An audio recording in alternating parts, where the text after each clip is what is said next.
आज हम बात करेंगे साधना की अनुभूति के बारे में। जब आप चक्र साधना शुरू करते हैं तो आपको 3 तरह के अनुभव से गुजरना होता है। आपको इसकी जानकारी होना चाहिए। शुरुआत में जब हम किसी चक्र विशेष पर ध्यान देते हैं तो शुरू में तो हमें कुछ भी अनुभव नहीं होता, यानी बंद आंखों के सामने अंधकार सा अनुभव होता है, लेकिन इससे विचलित नहीं होना चाहिए और साधना जारी रखना चाहिए। जब आप 21 दिनों तक लगातार साधना करेंगे तब जिस चक्र पर आप ध्यान दे रहे होंगे उस चक्र में कंपन का अनुभव होने लगता है। यह कंपन कभी कभी होगा, कभी कभी नहीं होगा। इसका अर्थ है कि अब ऊर्जा उस चक्र तक जाने को तैयार हो रही है, इसलिए साधना जारी रखना चाहिए।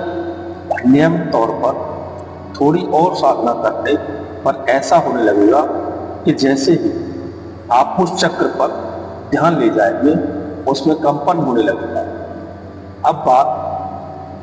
अब वह बात नहीं होगी कि कभी कंपन हुआ कभी नहीं, बल्कि हर बार होगा। जब ऐसा होने लगे तब जानिए कि आप उस चक्र पर ऊर्जा लाने में सफलता के करीब आ चुके, लेकिन काम अभी भी बाकी है। इसलिए आपको साधना जारी रखनी है। यदि 1 साल तक सही ढंग से आपने साधना जारी रखी और आपको कंपन होने लगा, तब आप पाएंगे कि आपकी बंद आंखों के सामने प्रकाश का अनुभव हो रहा है। यह प्रकाश रंग भी बदलेगा।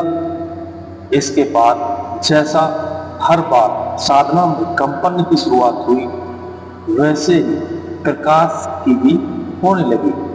फिर आप अनुभव करेंगे कि प्रकाश तो है, लेकिन अब उस चक्र पर कोई कंपन नहीं, बल्कि कुछ रेंगने जैसा अनुभव होने लगेगा।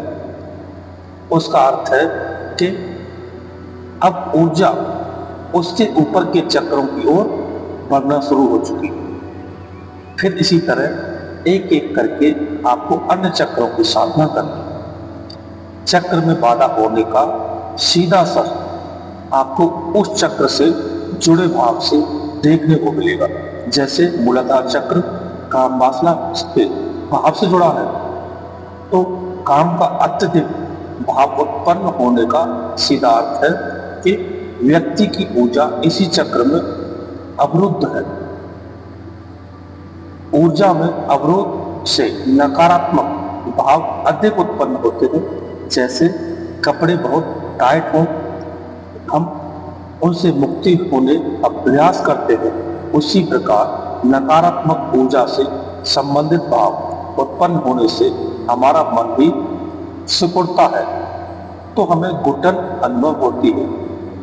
जब मन फैलता है तो हम सुख महसूस करते हैं। सांस में बदलाव लाकर मन की अवस्था को बदला जा सकता है। जिन दर्शकों ने सांस के रहस्य जो चाहो सो पाओ ये पुस्तक पढ़ी होगी, वे इसे भली भांति परिचित होंगे, यानी इससे वो बंदे भली भांति परिचित होंगे। इस साधना से जो व्यक्ति थोड़ा सा अनाहत चक्र तक पहुंच गया तो उसके सभी संदेह दूर होने लगते हैं। उसे खुद ही ऐसी अनुभूतियां होने लगती हैं कि किसी संदेह की कोई गुंजाइश ही नहीं रहती। बुखार चढ़ने पर हमें गर्मी के मौसम में भी सर्दी लगती है, जिससे केवल हम अनुभव करते हैं, कोई दूसरा व्यक्ति नहीं, क्योंकि दूसरे व्यक्ति को तो गर्मी ही लगेगी। ऐसे में चाहे सारे लोग बोले कि उस वक्त गर्मी है, लेकिन आप तो सर्दी ही अनुभव करेंगे।